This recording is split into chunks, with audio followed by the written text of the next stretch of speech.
الحمد لله الذي لم يتخذ ولدا ولم يكن له شريك في الملك وخلق كل شيء فقدره تقديرا ونصلي ونسلم على النبي الأمي المرسل كافة للناس بشيرا ونذيرا وداعيا إلى الله بإذنه وسراجا منيرا وعلى آله وأصحابه وتسليما كثيرا كثيرا. أما بعد فأعوذ بالله من الشيطان الرجيم. بسم الله الرحمن الرحيم. إن الله اشترى من المؤمنين آمنت بالله صدق الله العظيم وصدق رسوله النبي الكريم الرؤوف الرحيم. قد قال الله تبارك وتعالى في القرآن المجيد والفرقان الحميد ببركته إن الله وملائكته يصلون على النبي يا أيها الذين آمنوا صلوا عليه وسلموا تسلیما. بآواز بلند محبت کے ساتھ درود و سلام پڑھ لیجئے. الصلاۃ والسلام علیک یا سیدی یا رسول اللہ وعلی آلک واصحابک یا سیدی یا حبیب اللہ. الصلاۃ والسلام علیک یا سیدی یا نبی اللہ وعلی آلک واصحابک یا سیدی یا خاتم النبیین.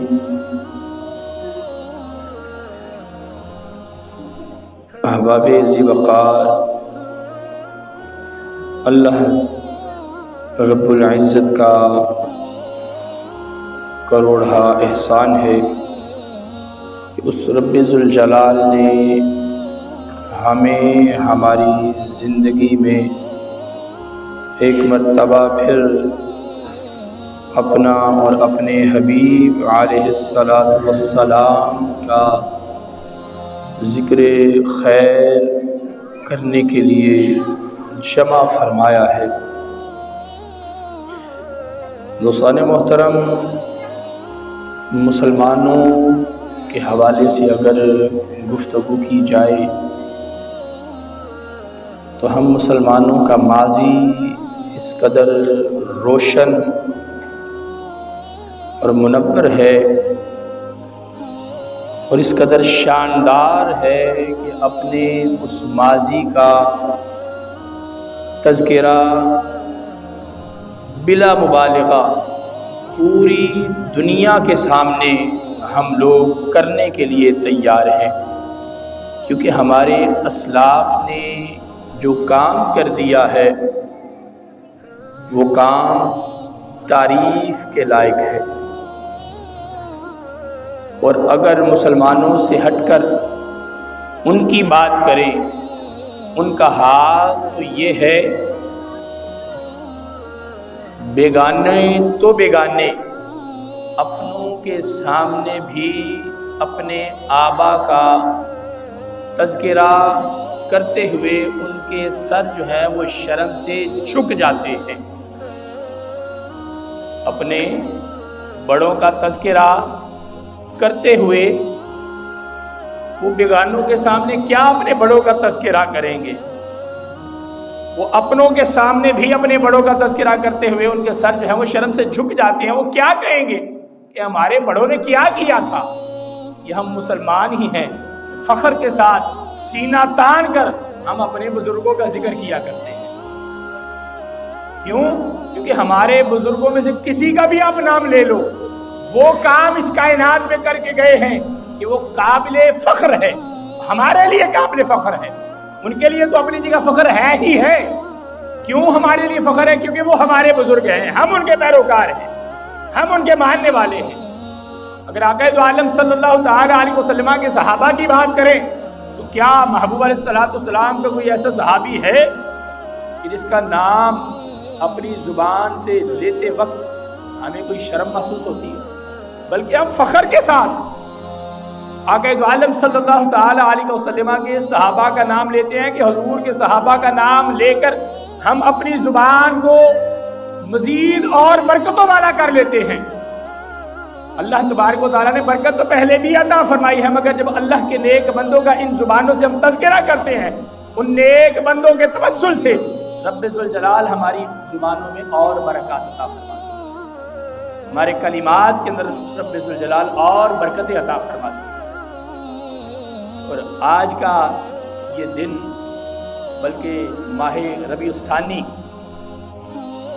کے اندر بہت سے واقعات ہو گزرے، ان واقعات میں سیر فہرست پیران پیر روشن ضمیر حضور شیخ سید عبد القادر جیلانی الحسنی والحسینی ثم البغدادی رضی اللہ تعالی عنہ کا عرس پاک گزر گیا، اور اسی ماہ مبارکہ کے اندر 6 ہجری ماہ ربیع الثانی 6 ہجری میں غزوہ ذی قرد یہ ہوئی، اس میں صحابہ کرام رضوان اللہ تعالی علیہم اجمعین نے شرکت کی، بالخصوص کہ جن کی وجہ سے اس غزوہ میں آقا دو عالم صلی اللہ تعالی علیہ وسلم کے صحابہ کو فتح یابی نصیب ہوئی۔ حضرت سیدنا سلمہ بن اکوا رضی اللہ تعالی عنہ نے جو جرت اور بہادری دکھائی، وہ اپنی جگہ ایک الگ مثال آپ نے قائم فرما دی۔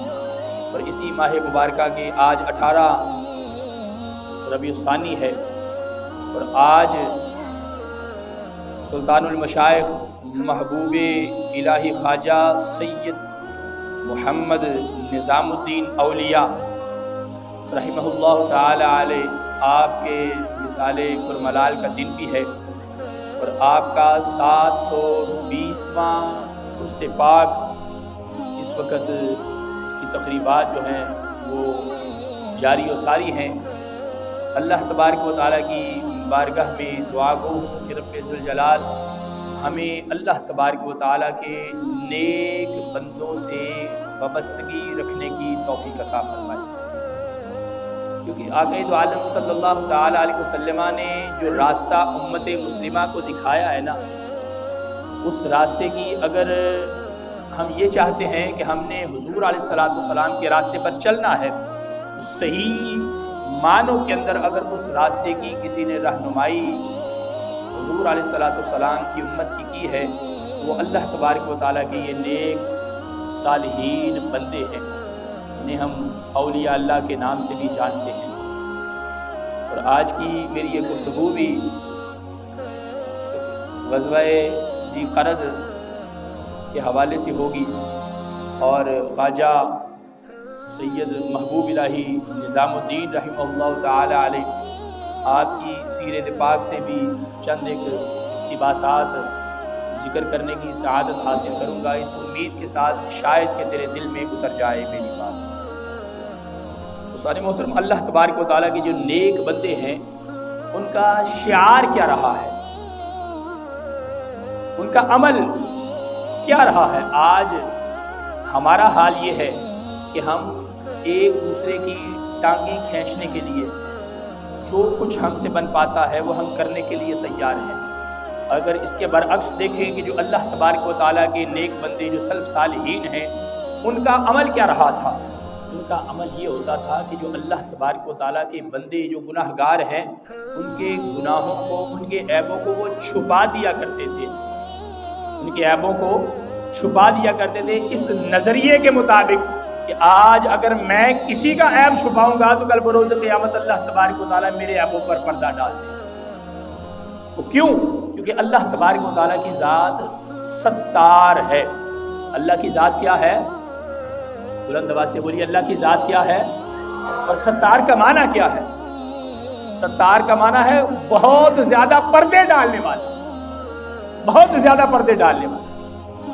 اس کی مثال میرے سامنے ڈائس پڑا ہے، اس کے اوپر میں ایک کپڑا ڈالتا ہوں، پتا چلے گا کہ نیچے کوئی ایسی چیز ہے جو سپورٹ دے رہی ہے. دوسرا، تیسرا، چوتھا، اس قدر کپڑے ڈال دیے، اس قدر کپڑے ڈال دیے کہ نیچے والی چیز پتہ ہی نہیں چل رہی. تو اللہ تبارک و تعالیٰ اس قدر ستار ہے کہ وہ اپنے بندوں کے عیبوں پر اس قدر پردے ڈال دیتا ہے کہ کسی کو پتہ ہی نہیں چلتا کہ اللہ کا یہ بندہ گناہگار بھی تھا کہ نہیں. تو اللہ تبارک و تعالیٰ کے جو نیک بندے ہیں ان کا شعار یہی رہا ہے. وہ حضور اعلیٰ نبینا و علیہ الصلوۃ والسلام کی جو امتی ہیں، اللہ تبارک و تعالیٰ کے جو بندے ہیں، ان میں بالخصوص جو گناہگار ہوتے ہیں، ان گناہگاروں کے گناہوں پر پردے ڈالنے کا کام کرتے ہیں. انہیں کسی نہ کسی طریقے سے اللہ تبارک و تعالیٰ کے راستے کی طرف راغب کرنے کا کام کرتے ہیں کہ اس عمل کے ذریعے یہ اللہ کا گناہگار بندہ، یہ اللہ کا بندہ ہے جو گناہوں کی دلدل میں پھنس چکا ہے، یہ اس عمل کے ذریعے گناہوں کی دلدل سے باہر نکلے اور اللہ تبارک و تعالیٰ کے نیک بندوں کی فہرست میں اس کا شمار ہو جائے. حضرت خواجہ نظام الدین محبوب الہی رحمۃ اللہ تعالی علیہ، آپ کی سیرت پاک کا مطالعہ کریں نا تو پتہ چلتا ہے کہ آپ کس طرح لوگوں کے گناہوں پر پردے ڈالا کرتے تھے، لوگوں کے عیبوں کو کس طرح چھپا لیا کرتے تھے. حضرت خواجہ نظام الدین محبوب الہی رحمۃ اللہ تعالی علیہ کے دور میں ایک بادشاہ گزرا ہے جلیل الدین خلجی، جلال الدین خلجی نام کا بادشاہ گزرا ہے. اس کے بعد ایک اور بادشاہ آیا سلطان علاء الدین خلجی. سلطان علاء الدین خلجی ایک مرتبہ بادشاہ جو ہے وہ خواجہ محبوب الہی رحمۃ اللہ تعالی علیہ کی بارگاہ میں آیا اور آ کر عرض کرتا ہے کہ حضور کوئی نصیحت فرما دیجیے، کوئی نصیحت فرما دیجیے. آپ نے فرمایا ایک کام کرو، لوگوں کے احوال خود پتہ کرنے کی کوشش کیا کرو، لوگوں کے احوال کو خود پتہ کرنے کی کوشش کیا کرو. جو تم نے وزیر رکھے ہیں، جو مشیر رکھے ہیں، جو سپاہی ہیں تمہارے، جو افسرانے بالا ہیں، وہ تو تم تک لوگوں کے احوال پہنچا ہی دیتے ہیں. حقیقی معنوں کے اندر بادشاہ وہی ہے کہ جو افسرانے بالا کی اطلاع دینے سے پہلے لوگوں کے احوال سے باخبر ہو. حقیقی معنوں میں اگر ہم ذرا پیچھے چلے نا تو آقا دو عالم صلی اللہ تعالی علیہ وسلم کے بعد جناب سیدنا ابو بکر صدیق رضی اللہ تعالی عنہ جب آپ کا وصال پرملال ہوا تو آپ کے کئی ایسے اعمال جن پر سے آپ کے وصال کے بعد پردہ اٹھا تھا کہ آپ کن کن گھروں کی کفالت فرمایا کرتے تھے. تو بڑھیا والا واقعہ آپ نے سنا ہوگا کہ جو بڑھیا آنکھوں سے اندھی ہے، معذور ہے آنکھوں سے، حضرت سیدنا ابو بکر صدیق رضی اللہ تعالی عنہ روزانہ اس بڑھیا کے گھر جایا کرتے تھے اور جا کر اس کے گھر کا سارا کام کاج کیا کرتے تھے. کھانا بنا کر خود اپنے ہاتھوں سے نوالے بنا کر نوالے کو نرم کر کے اس بڑھیا کو کھلایا کرتے تھے. جب آپ کا وصال پر ملال ہوا تو جناب سیدنا فاروق اعظم رضی اللہ تعالی عنہ، آپ نے جو حضرت سیدنا صدیق اکبر رضی اللہ تعالی عنہ کے خاص رفقا تھے نا، جو آپ کے خاص غلام تھے، ان سے پوچھا کہ ابو بکر صدیق رضی اللہ تعالی عنہ کے ذرا خاص اعمال کون سے تھے؟ ہم آشنا نہیں ہیں، ہم جانتے ہی نہیں ہیں اس بات سے، ہم اس بات سے باخبر ہیں ہی نہیں. آپ اس قدر رازداری سے اللہ تبارک و تعالیٰ کی بارگاہ کے اندر اللہ کی رضا و خوشنودی کے لیے، آقا دو عالم صلی اللہ تعالی علیہ وسلم کی رضا و خوشنودی کے لیے اس قدر رازداری سے یہ نیک عمل فرمایا کرتے تھے.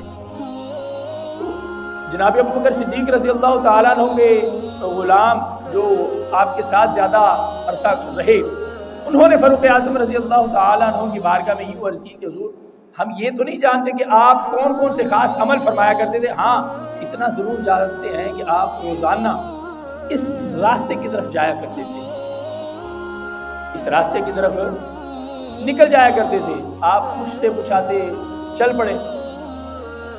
تو جب اس مقام پر پہنچے نا کہ جہاں سے آگے کسی نے آپ کو جاتے ہوئے نہیں دیکھا، تو کیا دیکھتے ہیں وہاں پر ایک کونے میں ایک جھونپڑی بنی ہوئی ہے۔ آپ اس جھونپڑی میں داخل ہوئے، ابھی داخل ہوتے ہی ہیں کہ آواز آئی کہ بیٹے آج اتنے دنوں کے بعد آئے ہو۔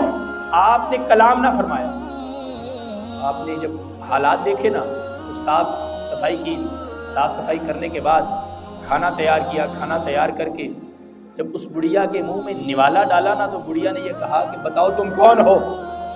تم وہ نہیں ہو کہ جو روزانہ آ کر مجھے کھانا کھلایا کرتا تھا، تم وہ نہیں ہو کہ جو روزانہ آ کر مجھے کھانا کھلایا کرتا تھا۔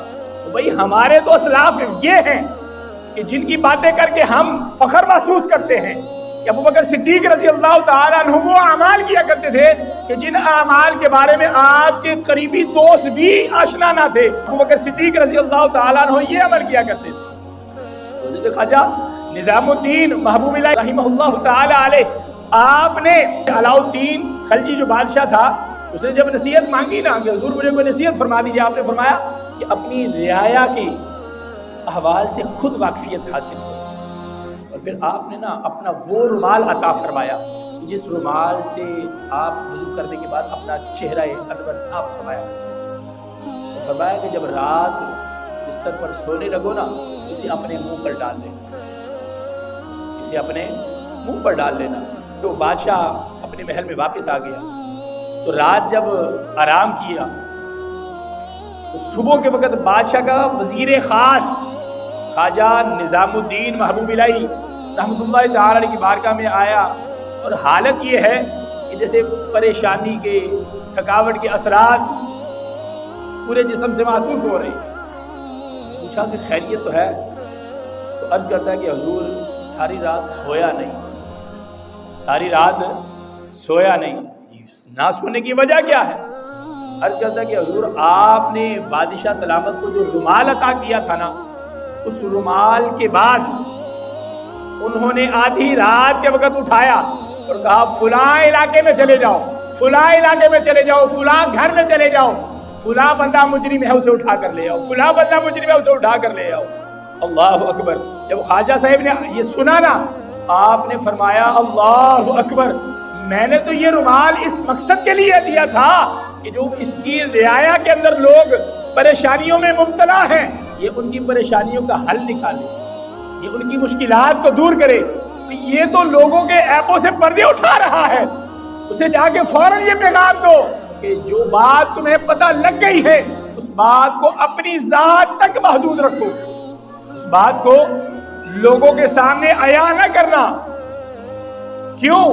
کیونکہ ہمارا رب بھی ستار ہے، لوگوں کے عیبوں کو چھپانے والا ہے، لوگوں کے عیبوں کو چھپانے والا ہے۔ لہذا تم بھی اپنے رعایا کے ان مجرموں کے عیبوں کو چھپاؤ، کیا پتا تمہارا یہ عمل انہیں مجرم جو وہ جرم کر رہے ہیں ان جرموں سے انہیں باز رکھے، جو وہ غلط کام کر رہے ہیں ان غلط کاموں سے وہ تمہارے اس عمل کی وجہ سے باز آ جائیں، اور تنہائی کے اندر انہیں اس بات کی تنبیہ کرو کہ تم جو بھی عمل کر رہے ہو نا میں تمہارے اعمال سے واقف ہوں۔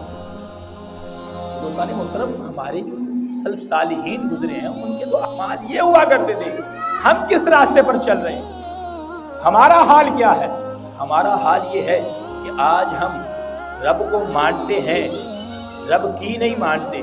ہمارے دلوں کے اندر حال ہمارا آج یہ ہو چکا ہے، رب کے خوف سے بڑھ کر ان دنیا داروں کا خوف ہمارے دلوں میں زیادہ بیٹھ چکا ہے۔ بڑے افسوس کے ساتھ یہ بات کر رہا ہوں کہ رب کو ماننے کی بجائے، رب کا خوف اس دل کے اندر رکھنے کی بجائے ان دنیا والوں کا خوف ہمارے دلوں کے اندر زیادہ ہے۔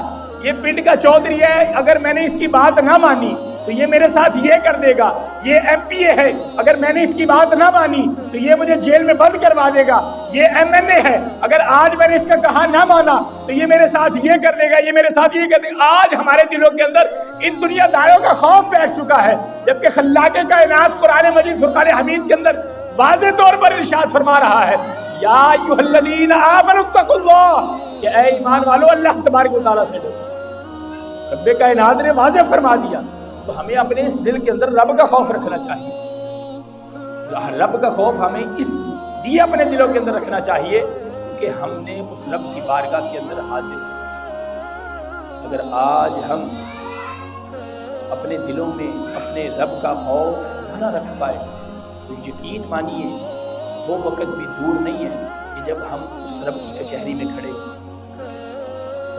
رب کی طرف سے ہم سے سوال ہوں گے کہ بتا بندہ مومن، تجھے میں نے زندگی عطا کی تھی، تجھے میں نے موقع عطا کیا تھا، نماز پڑھنے کا وقت تھا، مؤذن نے مسجد میں اذان دی، تو اذان کی آواز سن کر بھی بے خبر رہا،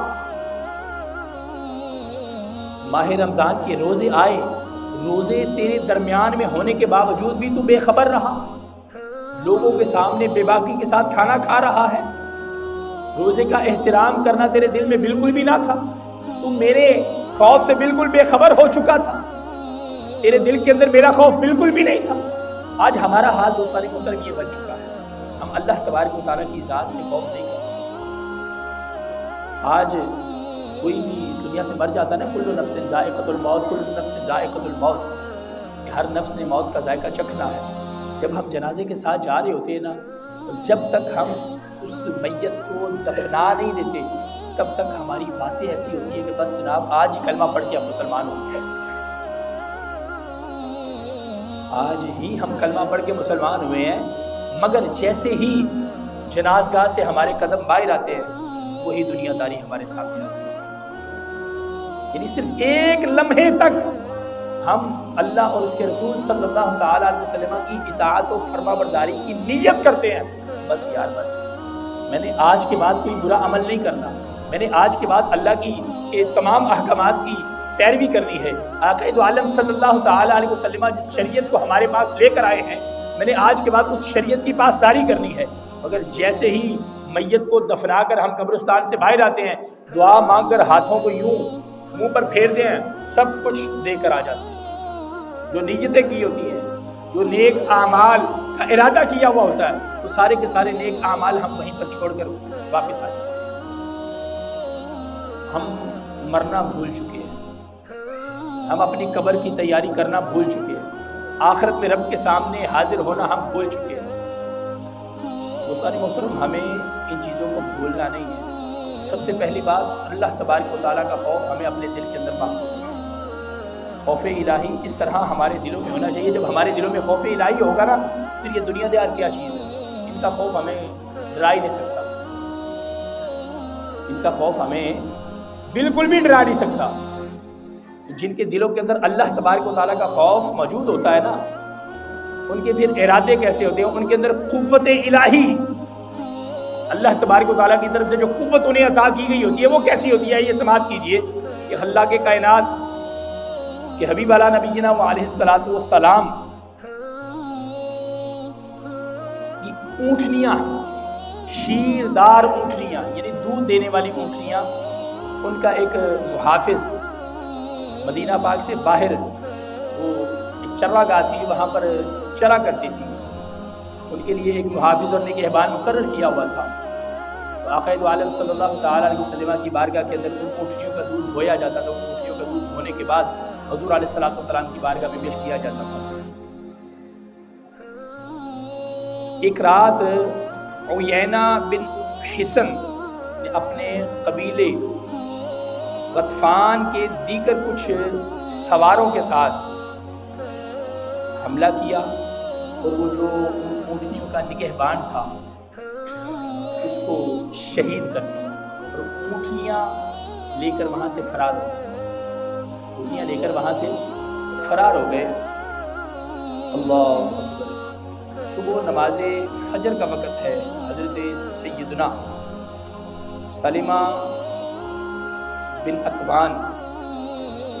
اکوا رضی اللہ تعالی عنہ جب اپنے گھر سے نکلے نا نماز فجر کے وقت، انہیں یہ خبر ملی، تو اس وقت جب کوئی اس طرح کی خبر دی جاتی تھی نا تو بلند آواز کے ساتھ 3 مرتبہ یہ الفاظ دہرائے جاتے تھے۔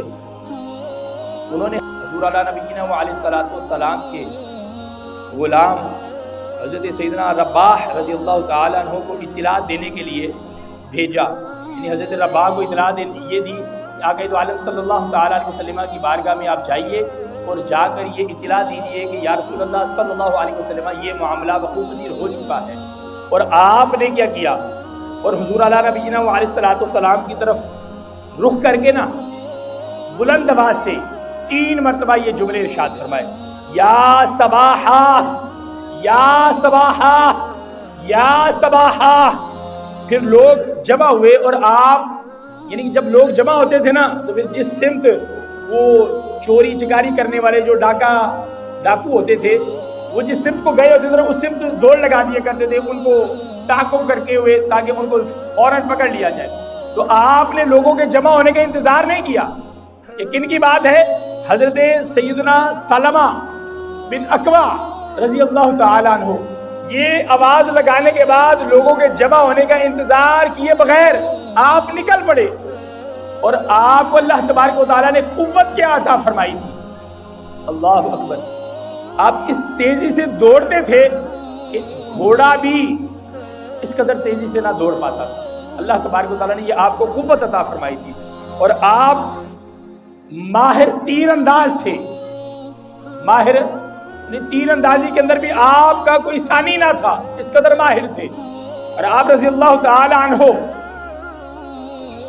آقا دو عالم صلی اللہ تعالی علیہ وسلم کی اونٹنیاں لے کر جانے والا وہ جو قبیلہ، جو لوگ جنہوں نے ڈاکہ ڈالا تھا، ان کا تعاقب کرتے ہوئے اس قدر تیزی سے گئے کہ ان کے اپنے مقام تک پہنچنے سے پہلے راستے کے اندر ہی آپ نے ان کو دبوچ لیا۔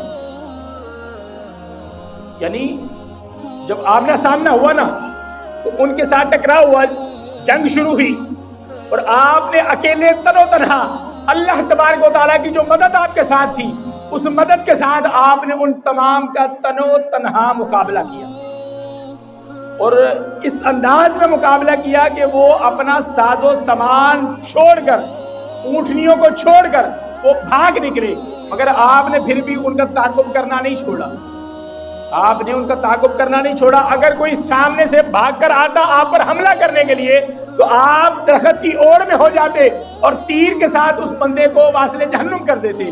اور پھر جب اگر کوئی پہاڑ پر چڑھ کر، پہاڑ کے دامن یا پہاڑ کے درمیان میں کوئی جگہ ہوتی وہاں پر چھپ کر اپنے آپ کو بچانے کی کوشش کرتا تو آپ تیزی سے پہاڑ پر چڑھ کر پہاڑ سے پتھر گرا کر اسے واصل جہنم کر دیا کرتے کہ اتنی اللہ تبارک و تعالیٰ نے آپ کو قوت عطا فرمائی تھی۔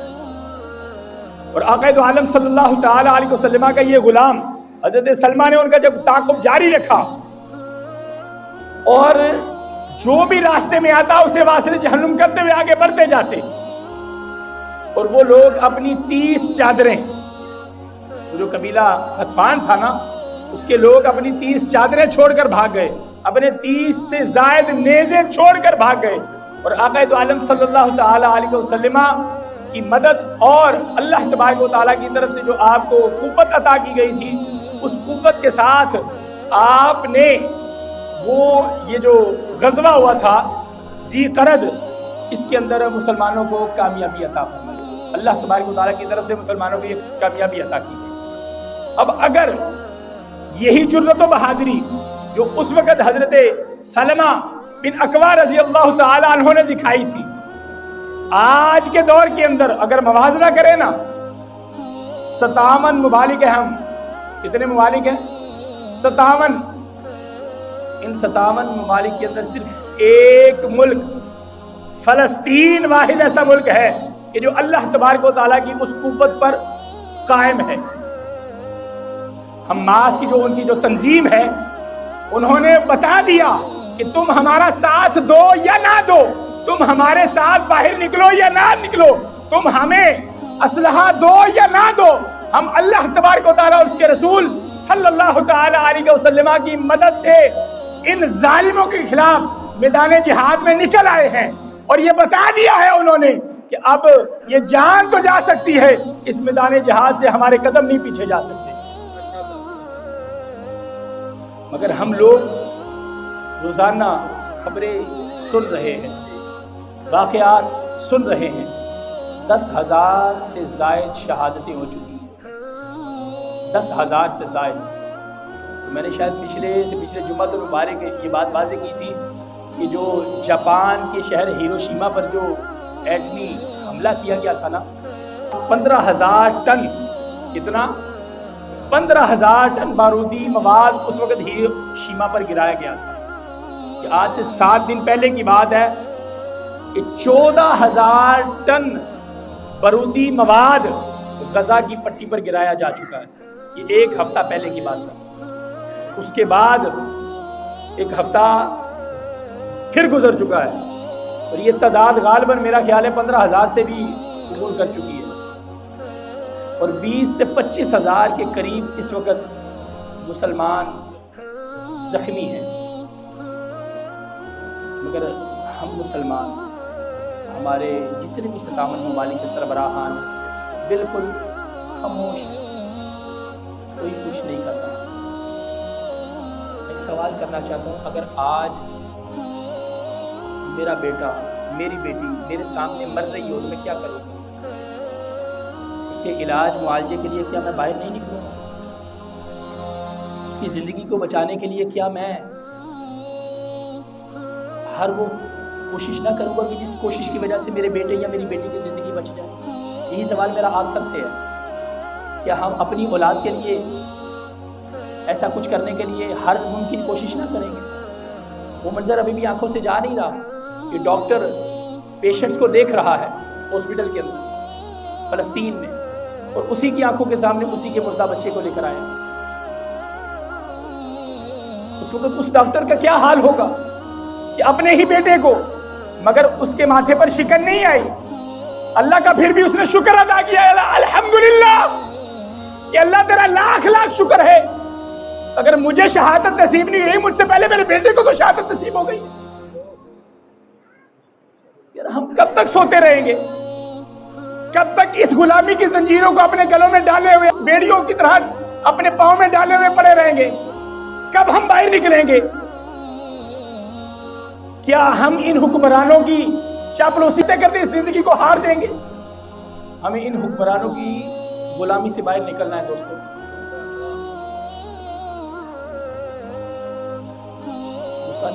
اگر ہماری حکومت کچھ نہیں نہ کر پا رہی تو کم از کم ہم اتنا تو کر سکتے ہیں، اپنا احتجاج تو ریکارڈ کروا سکتے ہیں۔ ان کی حمایت کے اندر ہم کم از کم گھروں سے باہر تو نکل سکتے ہیں کہ نہیں نکل سکتے؟ تو یہ پلیٹ فارم ہمیں ایک تنظیم مہیا کر رہی ہے، ایک تحریک جو ہے ہمیں یہ پلیٹ فارم مہیا کر رہی ہے۔ 5 نومبر بروز اتوار تحریک لبیک پاکستان کی جانب سے مسجد الاقصی بلکہ طوفان الاقصی ملین مارچ یہ نکالا جا رہا ہے، فیض آباد سے شاہراہ دستور اسلام آباد تک۔ تو آپ تمام دوستوں کو اس ملین مارچ کی خصوصی دعوت دی جا رہی ہے کہ آپ غیرت ایمانی کا ثبوت پیش کرتے ہوئے اس ملین مارچ میں شرکت کریں اور فلسطینیوں کے ساتھ اظہار یکجہتی کریں اور بتائیں کہ ہم فلسطین کے ساتھ ہیں۔ کون کون فلسطین کے ساتھ ہے؟ فلسطین سے ہمارا رشتہ کیا؟ لا الہ الا اللہ۔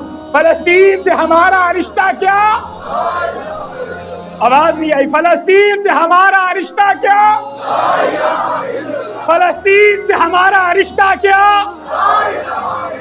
کشمیر سے ہمارا رشتہ کیا؟ کشمیر سے ہمارا رشتہ کیا؟ اللہ تبارک و تعالیٰ کی بارگاہ میں دعا گو ہوں گے رب کائنات ہمارے حاکموں کو، بالخصوص جو ہمارے جرنیل ہیں، انہیں یہ ہمت و توفیق عطا فرمائے اور اپنے تائیں یہ فیصلہ کرنے پر قادر فرما دے کہ وہ فلسطین کے حق میں آواز اٹھاتے ہوئے جتنے بھی ہمارے پاس ایٹمی ہتھیار ہیں ان ہتھیاروں کو استعمال کرنے کی اللہ تبارک و تعالیٰ انہیں قوت عطا فرمائے۔ آمین بجاہ النبی الامین۔